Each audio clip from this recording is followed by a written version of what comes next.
Kemarin Bang Egy sudah dapat teror psikologis, dikabarkan meninggal, alhamdulillah sehat walafiat. Dikabarkan sakit, alhamdulillah sehat walafiat. Dan doakan kami semua kuasa hukum termasuk prinsipal yang menggugat perkara ini, karena pada akhirnya ini adalah perkara seluruh rakyat agar sehat dan dilindungi oleh Allah Subhanahu wa taala. Ternyata wakil rakyat kita lebih sibuk urusin baliho daripada datang ke pengadilan berhadapan dengan rakyatnya. The Indonesian Legislator of No Service, ya. Jadi legislator atau DPR tanpa servis kepada rakyat. Tidak melayani rakyat. Oleh karena itu, kepada duta yang tadi dikirimkan oleh DPR kepada pengadilan ini, yang kami tahu tidak pada tempatnya mereka untuk menjawab semua keluhan ini, kami berikan mereka semangat untuk menyampaikan kepada Komisi 3, hadir dan datanglah di persidangan mediasi untuk menunjuk, bukan kalau perlu, pimpinan DPR semua dan wakilnya harus datang.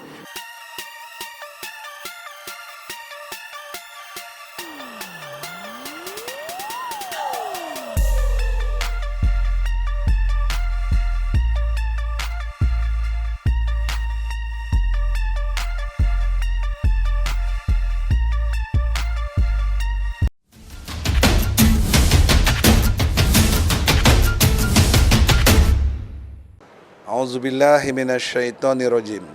Bismillahirrahmanirrahim.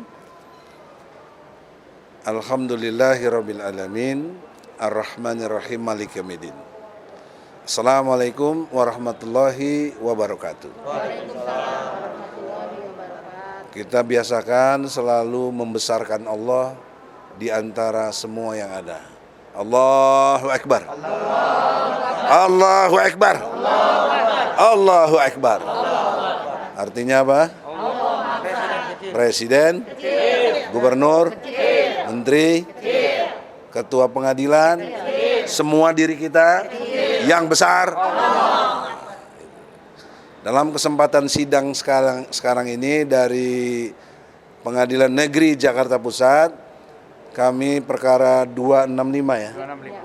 Kaitannya dengan gugatan terhadap DPR RI. Ada persoalan serius yang tadi terjadi di ruang sidang. Singkat cerita, mulai dari koordinator advokat bicara dan nanti selanjutnya. Terima kasih.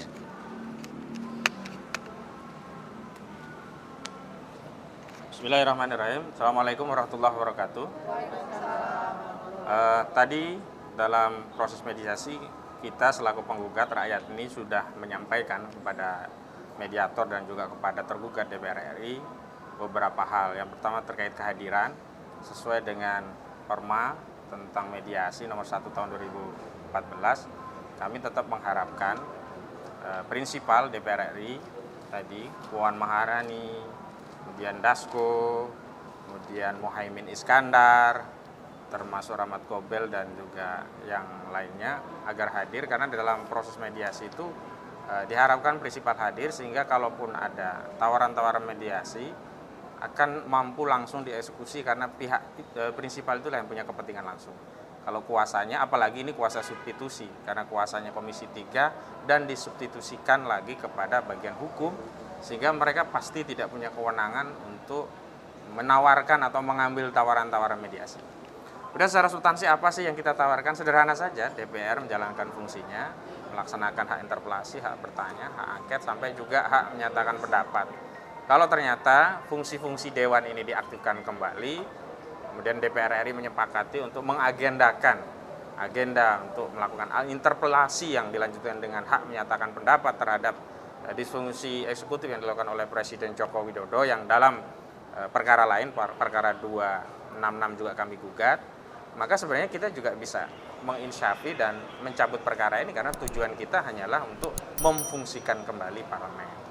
Nah, tadi kami sudah menampaikan dan dari DPR juga belum bisa memberikan kepastian, sehingga tadi ditunda untuk sampai tanggal berapa tadi Bang? 19 begitu. Itu saja dari saya selaku koordinator, dan tentu kami mohon dukungan karena ini perjuangan yang berat. Kemarin Bang Egy sudah dapat teror psikologis, dikabarkan meninggal, alhamdulillah sehat walafiat. Dikabarkan sakit, alhamdulillah sehat walafiat. Dan doakan kami semua kuasa hukum termasuk prinsipal yang menggugat perkara ini, karena pada akhirnya ini adalah perkara seluruh rakyat agar sehat dan dilindungi oleh Allah Subhanahu wa taala. Takbir. Assalamualaikum warahmatullahi wabarakatuh. Prinsipal mulai dari Arif. Silakan. Singkat jelas. Assalamualaikum warahmatullahi wabarakatuh.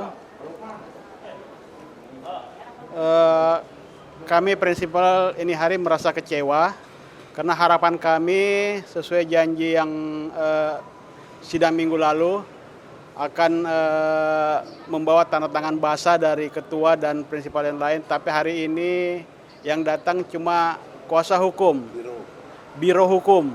Jadi bukan dari Komisi 3 yang seharusnya Komisi 3 yang menghadiri.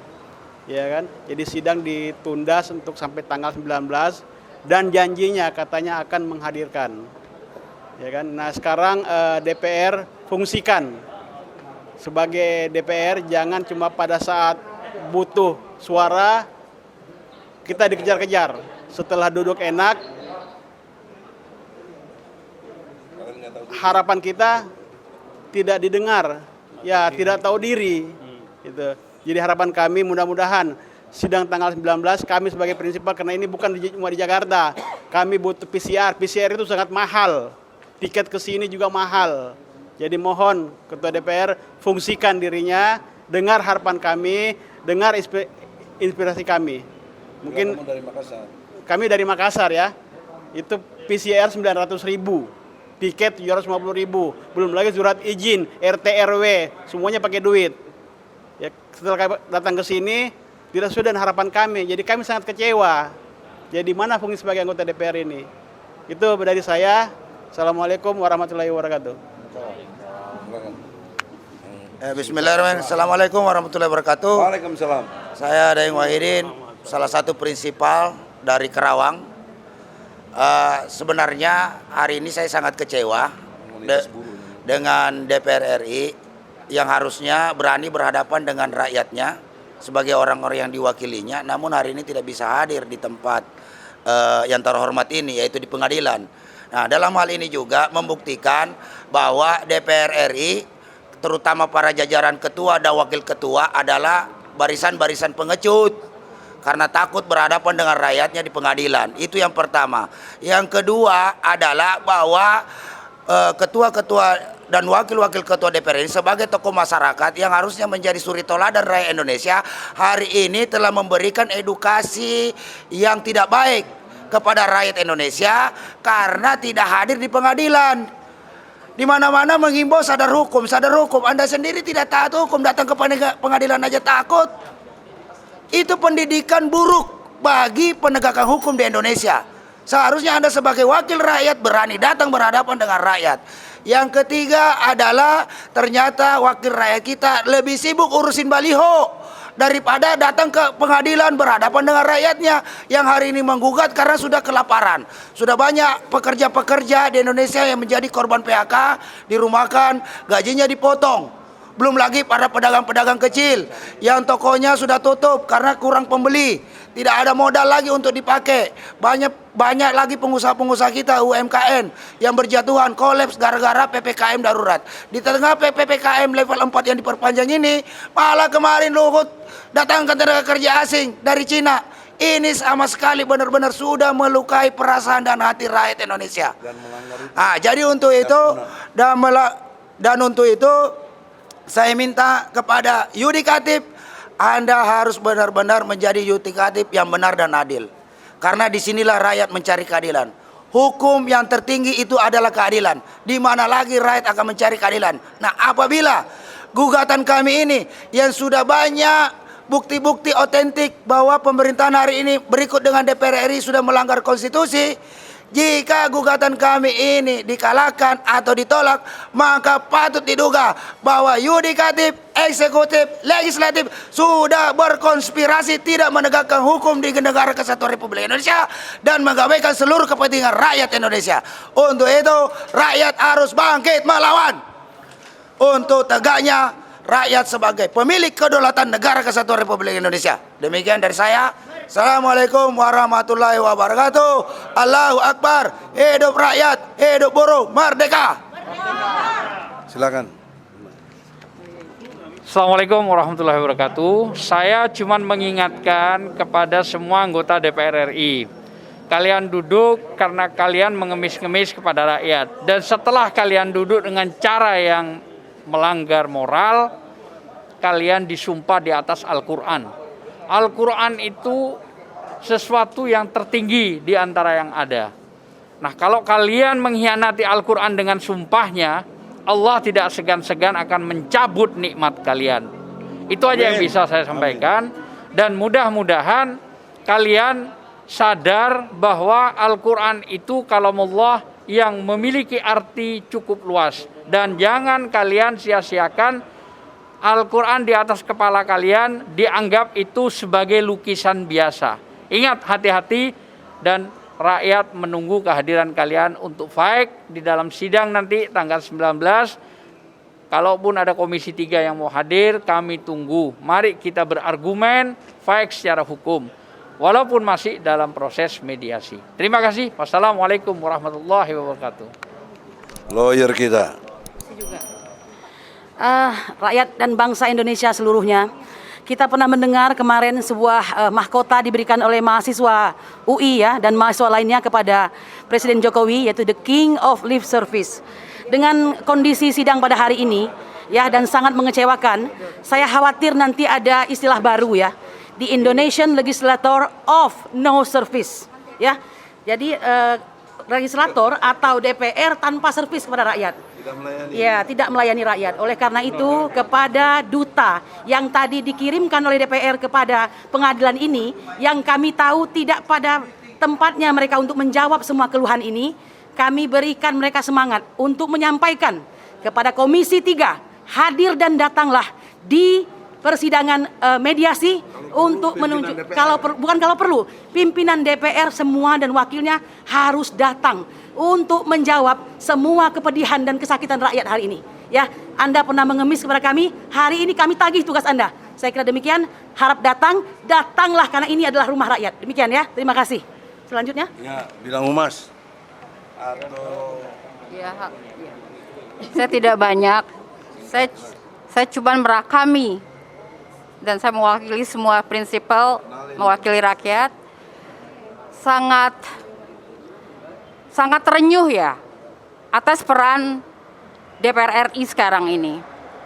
Ya. Kami mengajukan PR sekarang ini kepada DPR RI, yaitu kok bisa bablas semua kebijakan-kebijakan yang menyengsarakan rakyat saat ini. Banyak sekali kebijakan-kebijakan yang menyengsarakan rakyat di bidang ekonomi khususnya. Ya. Kebijakan ketenagakerjaan bagi Indonesia. Satu. Itu mungkin disebabkan oleh peraturan kementerian dari Kemenkumham ya. Nah, itu harus segera dirubah. Ya. Bagaimana pekerja-pekerja asing Cina kok bisa datang ke Indonesia? Di satu sisi, rakyat Indonesia banyak yang di PHK. Terima kasih. Kedua, banyak sekali kebijakan yang lainnya, yaitu kebijakan hutang yang dilakukan oleh Presiden kita. Kok bisa bablas juga? Dan banyak lagi kebijakan-kebijakan Omnibus Law, kebijakan HIP, semua yang sangat rakyat Indonesia sangat heran ya, kok bisa.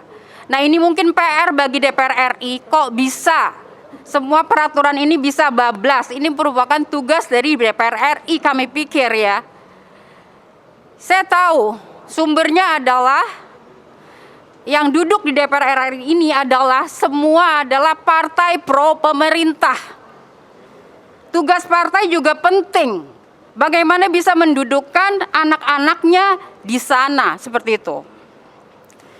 Ya, demikian dari kami, semoga PR yang kami berikan kepada DPR RI ke depan untuk Indonesia berdaulat akan lebih didengar dan segera dilaksanakan dengan sebaik-baiknya. Terima kasih.